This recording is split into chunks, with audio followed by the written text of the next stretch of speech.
Niingon si Jesus, sisters, no? Kay niingon siya first love kaniya, pero ingon ani ang iyang gisulti, no? Iyan ang gisulti sa una sa mga Ephesians, but maybe o sa iyang gisulti sa ato karon, no? Niingon siya mga Ephesians niya, siya kahibaw magkukun sa inyong gibuhat. I know how hard you have worked and how patient you have been. But mao ni ang akong isulti ninyo, mao ni ang akong gikahikubsan ninyo. This is what I have against you. You do not love me now as you did before.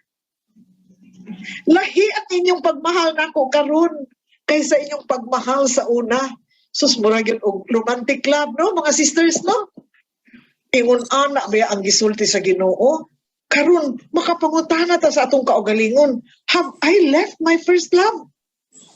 Is Jesus my first love in the first place? Kay maubaya na ang atong kuan ginunta, no? Love God first before anything else, di ba? God, country, and people. Oh, ingon bitaw to sa Bible, no? Kanang Hear, O Israel, the Lord your God is one God. Alleluia. Diba? And you shall love the Lord your God with all your heart, with all your mind, and with all your strength. Diba? Hala? Maud ito. Diba? Mayroon manggita nga, we should love God first. So God should have been our first love. But niingon na ang Ginoo, kasabot man ko ninyo, kay bawo magkugun sa inyong gipangbuhat, ay bawo kung ako gihan kayo mo, di ba? How hard you have worked, and how patient you have been. But you do not love me as you loved me before. So, iyang gisulti na sa mga Ephesians. Pero atong i-contextualize mga sisters ha, pagsulti niya na sa mga Ephesians, the Ephesians were so faithful sa trabaho sa simbahan.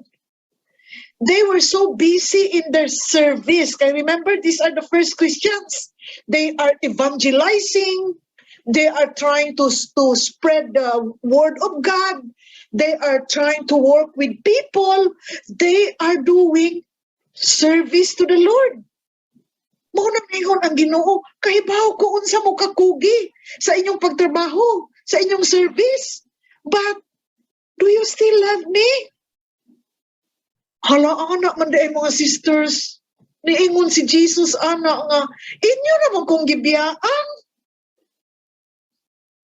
Pagtanaw sa atong kasing-kasing di ay, niingon ang Ginoo, naagyud gihapon ko'y ikasulti.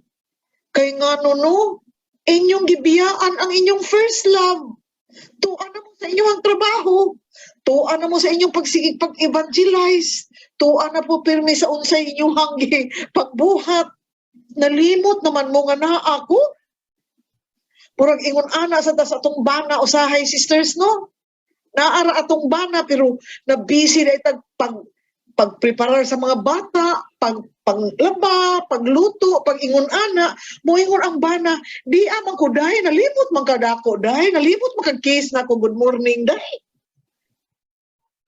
O usahay kita sa, no, sa atong kabisi, malimot man ita mga pag-ampo, usahay, pagmata nato kay dugay ta nato gabi kay gatiwas po ko sa report kay ting report na, di ba?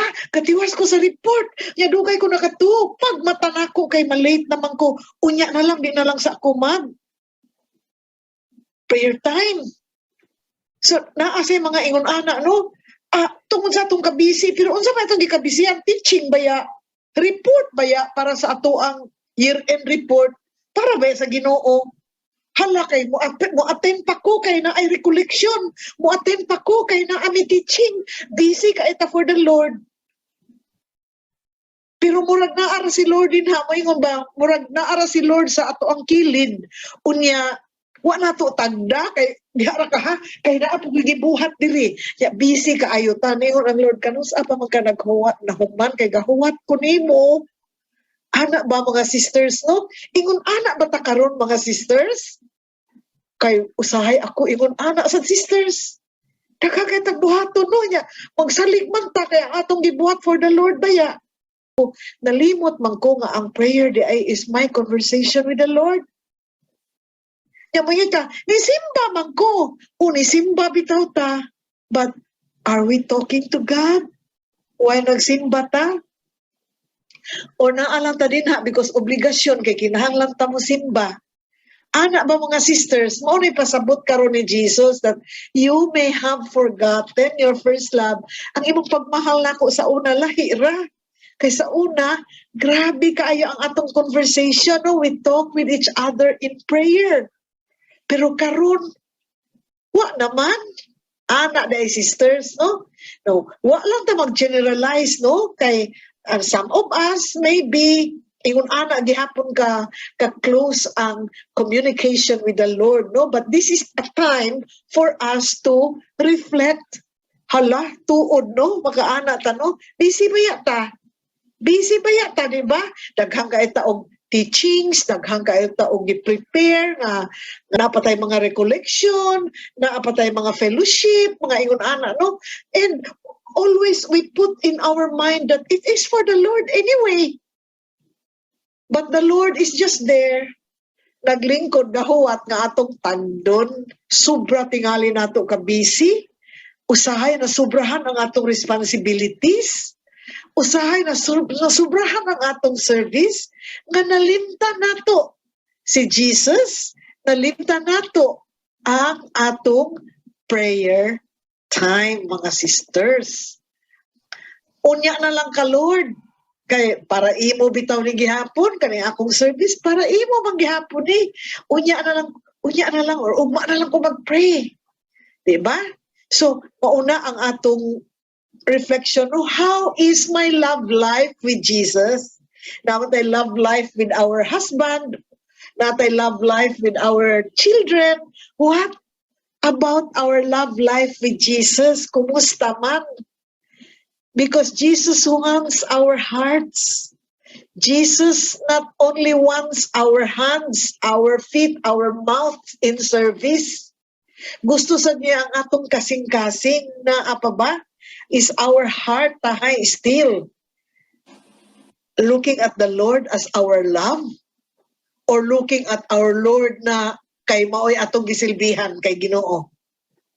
Are we serving the Lord because kinahanglan magin ako buhaton, or I will serve the Lord because I love Him? Lahi na di ay sisters, no? Ang atong focus is service because we need to do this. Service because gi-assign ni sa ako. Service because unsaon ta man mag-prayer meeting man gyud. Naman gyud teaching. Mo-attend man gyud kuno mi. Or are we attending that so that we can hear the word of God? Our chance to hear the word of God is there, gugma, no? In everything that we do, naa ba ang kasing-kasing? Apil ba ang gugma? Ana, no? So, ang kanta ni Jesus sa ato, ingon ani mga sisters, pasaylo, alam ko ninyo mga sisters ha, kay hilig kay kong kanta niya, ang kanta, di man hilig na ko, no? Yabagun dyan ko sisters, ganahan ko mong kanta sa kantahan tamo sisters, no? Mao ni ang kanta ni Jesus para ninyo karon sisters. Ingon si Jesus, close your eyes, give me your hand, darling. Do you feel my heart beating? Do you understand? Do you feel the same? Am I only dreaming? Or is this burning an eternal flame?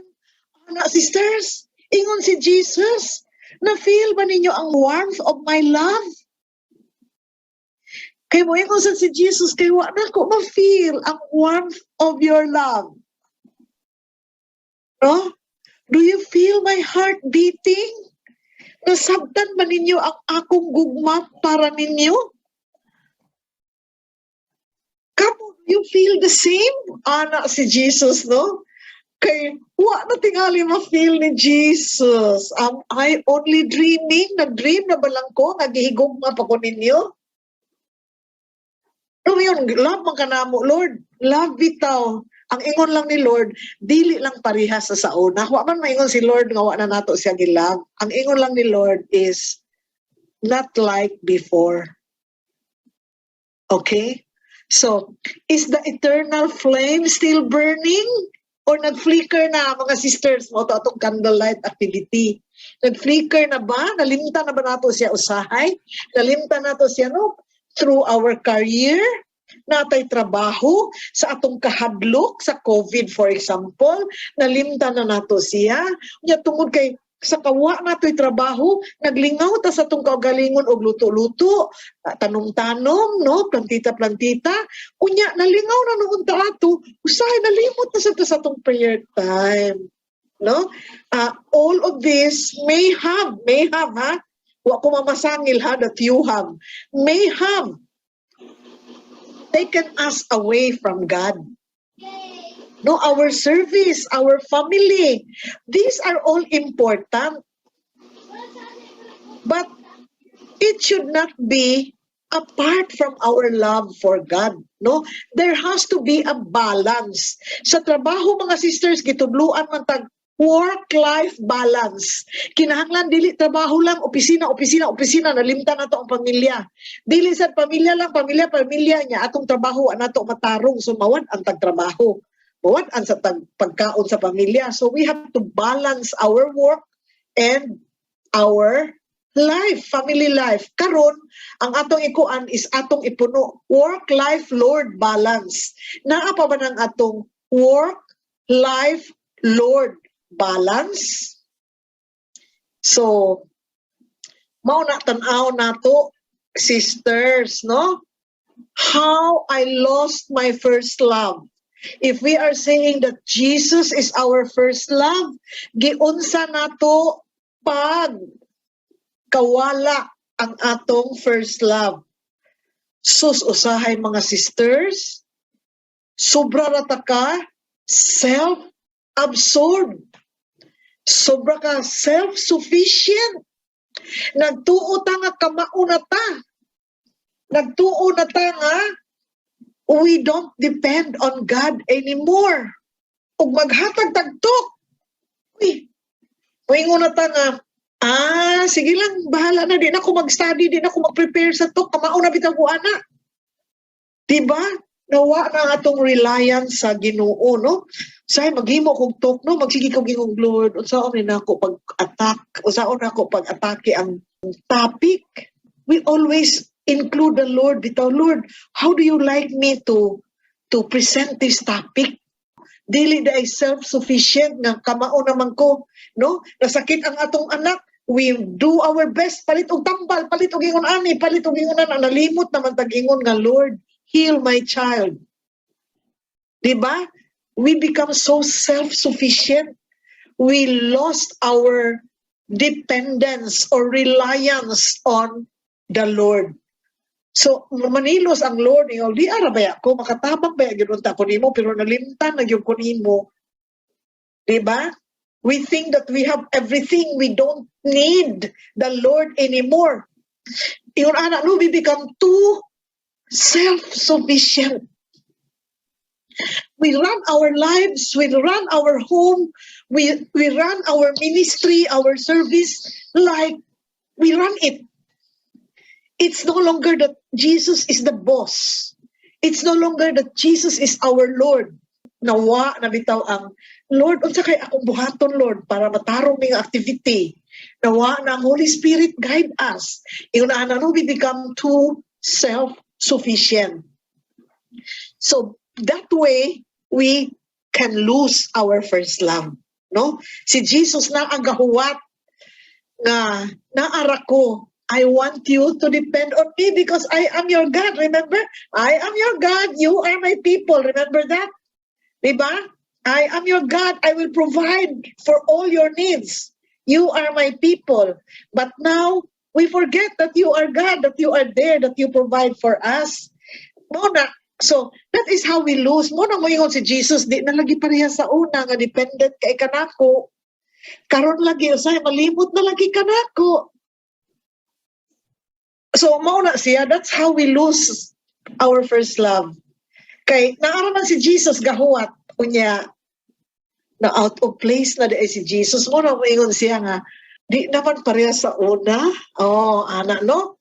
So that is one way of losing our first love. Bisan di ay capable ta, we still look for guidance from the Lord, no? Then we also lose our first love through the things that we love. Diba? I love myself. I love what I am doing. Maayo kay ko. Susugi patungod na ako ay. I love my service. I love my job. Successful akong business. Successful kay ko sa akong pagka-boss. Successful kay ko sa akong pagka-chapter head. Pagka-CLP team leader. Ana kahit ano. So we attribute everything to ako na lang, no? Lagi na lang ako, no? So the things that we love, no, these are our possessions. Or sometimes, ang atong ranggo sa kinabuhi, our position. So, mauna ni atong gihatagan na yung importansya. Our possessions and our position. Itagaan natong importansya, no? Nalimot na ta, nga kaning atong mga possessions tanan, gikan di ay gihapon na sa atong Ginoo. Kini di ang atong position karon, gikan sa daina sa atong Ginoo, no, gihatag sa ato nga posisyon, no. So but the Lord does not want us to be satisfied with things. The Lord does not want us to be satisfied with possessions, with people only, with our service. The Lord created us so that we will be satisfied in Him. The Lord created us so that we can consider Him as our God. Lord, you are our God. I am complete in you. Ikaw ang nakakumpleto sa ako. Mao na iyang gusto. So mao na nga, ngayon na si Jesus sa una lagi no kay ako gyud number 1 sa imong kinabuhi. Karon lagi no kay kana na laging imuhang kuan, imong bag-o nga gadget. Oh, di ba? So moingon si Jesus, sa una lagi no kay kanang ako may imuhang kuan kanang moingon man ka nga, Lord, nag-CLP team leader ko, Lord, pero ikaw gid ani ang team leader, Lord, ha? Ako ra gyud ang imong mouthpiece, ako ra gyud ang imong legwork, ako ra gyud ang mubuhat sa tanan, pero ikaw gid ani ang pinaka-team leader, Lord, ha? Karon di na, oy, ako ang team leader, mo na itong buhaton. Ingon si Jesus, asa naman ko, di na lagi pareha sa una. Always remember, ha, mauna ang kuan ni Jesus. It's no longer like before. Wa man mayon si Jesus nga wa na ta mahigugman niya. Ningon man siya, nakita na ko kung sa inyong gibuhat. Ningon si Jesus, na-appreciate na ko ang inyong service sa handmaids of the Lord. Pero, maura gid ni ang akong ikasulti. Di na lagi pareha sa una ang imuhang paglab sa ako. Maura na, nawa na tong pareha sa una. Katong first love, no? Katong first, no? Katong the moment that we decided to love Jesus. Mauna, mga sisters, we have to learn to love again. So, first thing that we should do, mga sisters, is to repent. Lord, pasaylo ako, Lord. Anak na nga repentance, Lord, pasaylo ako, Lord. Nga wa lang day ko kahibaw, Lord, nga nitalikod na day ko nimo. Wa lang day ko kahibaw, Lord, that I just set you aside. Naara kang gibutan at kanako diha skilled, no, nalimot ko, no, sa akong kabisi. Nalimot ko. Kanaara day ka din gahuwat nako, di ba? So that is how we rekindle our first love. Kay katong atong kandila sa una, ga-flicker na. Ga-flicker na. So, basin ang atong sitwasyon karon, no, sa ato ang love for the Lord is naa pa sa flickering. May nala ng flickering, di ba? Kay ato rang proteksyonan. Oy, dili na ko pahanginan, aron di gid ni mapaong. So what should I do aron dili ni mapaong? What should I do kay aron magpabilin siya nga gasiga kay ga-flicker pa? Now, what if ang atong love day for Jesus is kadto na yung na-extinguish na nga candle? Uy, dako kay atong buhaton ana, no? We have to work harder, no, in order to to rekindle, ato ginampasigahan og utro, no? That is what we mean by rekindle, no? Kanang rekindle the fire of my love, no? Magpatabang yun ta ni Holy Spirit, no? Kindle in us the fire of your love, anak. So, mauna mga sisters, first thing to do, repent. Lord, pasaylo ako. Communication is the key. No? Parehas yun na siya sa romantic feeling. Anak yun na, di ba? The more that you communicate with each other, the more, di ba, that you understand each other. The more that we tell each other how we love them. Communication is the key. And what is our communication with the Lord? Prayer. Prayer is our line of heart-to-heart communication with God. Muna yung gusto. Muna usay mayon nga, kada adlaw mo ko ni simba. Mayon yun ang Ginoo. Yes, appreciate na ako nga kada adlaw ta ni simba, but nag-istorya ba ta? Sa nagsimba ka, nag-istorya ba ta? Ganahan ko, nag-istorya ta. Mag-istorya ta. Ang asa mo tamang istorya, prayer is talking to God. Talking to God is, kita naging-istorya sa Ginoo, but it is also how we listen to the Lord. No? Unya, nalimot naman taan, ano, usay, mag-pray, ano, kita na lang yung pray, ano, tamang minaw sa Ginoo, no? Yung Sister Marlene, usahay, mag-listen akong paminaw sa Ginoo. Now, we have a lot of tools. No? Usahay, kanang ang atong anxiety, ang atong worries, kaguol, atong joy, atong success, atong pain, atong struggles, kaning tanan, ato ni siyang iistorya sa Ginoo. Unya, asa man ta dapit maminaw sa Ginoo? Number one, no, scripture yun can help us. Read the Bible. The Bible is where God talks to us. Kadaghan love messages sa Ginoo para nato diha sa Biblia. Now, there are comforting words in the Bible. There are reassuring words. So, when we read the Bible, din nato madungog ang tingog sa Ginoo. No? Through the readings in the Bible, it will be alive in our minds. It will be alive in our hearts. Okay? So, and then talking with God also, og wala sa scripture, pwede yun kanang kabantay ba mo usahay maglakaw mga sisters, ya makalit lang mo nga magkakita og naay iro baron, ya makahinumdum ka sa Ginoo, no? Nakakita lang ka sa iro, nakahinumdum ka sa Ginoo, or nakakita ka kag clouds, ya nakahinumdum din ka nga Lord kanang sus, yun ani man akong kinabuhi karon ay murag cloudy man Lord, no, pero hibaw gyud ko nga na ay kahayag. So there are a lot of ways that the Lord will want to initiate conversation with us. No, makakita lang ka na inilambang ang mga bata niya, nalingaw ka, ya magkatawa ka, ya hala Lord, ay ingon ani, or nag-drive baron ka, ani kalit lang ang ay motor nga ni cut nimo, no, ya ay Lord nga yun ana niya. That is the Lord inviting you to communicate with Him. So there are a lot of ways, no. All we need to do is just be sensitive to the Lord's initiation of dialogue. Usahay ang Ginoo man mo ay gusto mo initiate sa parang istorya. Unya, we have to be sensitive to that. But there are times also nga di gyud ta kahibaw, no, we are so stressed, we are so worried, we don't know what to do, we don't know how to pray.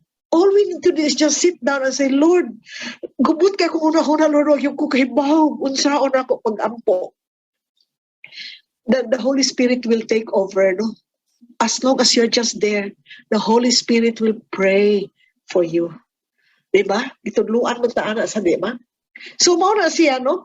It is dialoguing with the Lord. So, meaning, that is the kind of conversation that the Lord wants. Muna mo yun si Jesus, I like that kind of conversation. That is like a conversation of two people in love with each other. Sisters, no? Communication with the Lord is the key. So mao na sisters, balikan nato karon. Asa ka tadapita nga ngano unsa kay mga barriers nato? What are the barriers for our communication with the Lord? Atong tan-awon asa kang dapita. So let us do this activity, keeping the communication line open. The guide questions are here, and there's a sample plan at the next slide.